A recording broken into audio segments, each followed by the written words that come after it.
Ito na po, yung ating binabanggit, ang ating reporter ngayon ay nandyan sa Tagoloan, Misamis Oriental at pinuntahan niya mismo yung Sandja Steel Corporation na nasa Tagoloan, Misamis Oriental.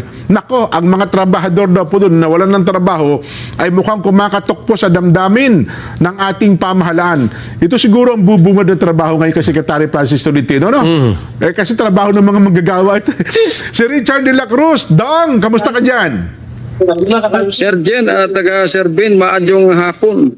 Andito tayo ngayon sa Sandja Corporation sa bahagi ng Taguluan, Misamis Oriental, kung saan pantay sarado ng militar ang Sandja Steel Corporation matapos ipasara ng government dahil sa mga paglabag umano nito nang mag-serve ng 2 search warrant ang NBI kasama ang pulis at iba pa ayon siya ng government.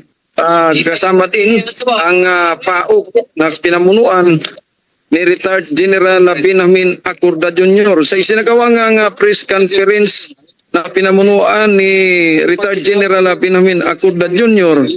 kasama si Police Brigadier General Christopher Abrahano Gen. Isa ang programa ng gobyerno para sa ating mga kababayan dito. Subalit sa inabutan nating sitwasyon dito ay bigo at wala pa umanong natanggap silang tulong mula sa iba't ibang ahensya ng pamahalaan. Ang kanilang natanggap na tulong ay mula sa radio station dito sa Cagayan de Oro City. Bagamat may pangako na ang government na sila ay matulungan sa gitna ng krisis na kinakaharap, parang nawala na sila ng pag-asa lalo na't papalapit na ang pasukan at mahal ang mga bilihin na ang kanilang sahod ay kulang pa nga sa pamilya. Ngayon ay nawalan na sila ng trabaho. Andi dito sila ngayon din sa aking likuran na kung saan nag-usap-usap ito sila kung sakaling may dumating na nasa ahensya ng ating gobyerno para maabutan sila ng tulong sapagkat ang iba ay wala na raw masaing. So hopefully ay makarating sa Pangulo itong kanilang mga hinaing. Ganito ang naging panayam natin kaninang umaga sa isa sa mga trabahante na umabot na sa mahigit 7 taon na kawani dito sa Sandja Steel Corporation. Malaking company. Ako 7 years na akong nagtatrabaho dito sa kampanya.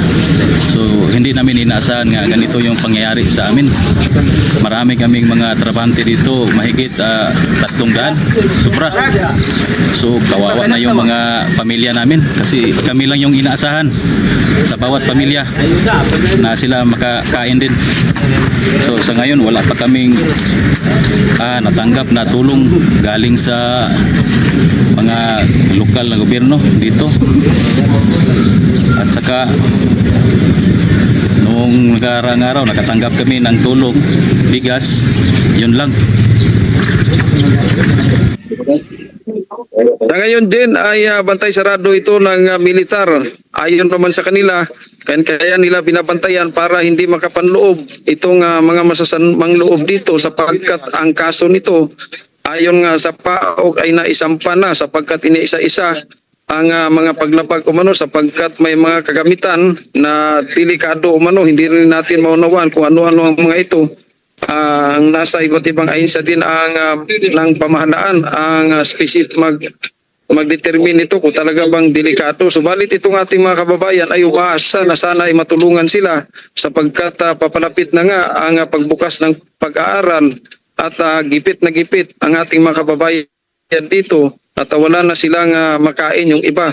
Malaki ang kanilang pasasalamat sa Magnum Radio sapagkat naabutan sila ng 3 kilong bigas. Yan ang sitwasyon dito din sa bahagi ng Taguluan kung saan ito ang makikita natin dito sa labas ng Sandja Steel Corporation. Para sa saganang mamamayan, Richard de la Cruz, matatag, matapang, matapat.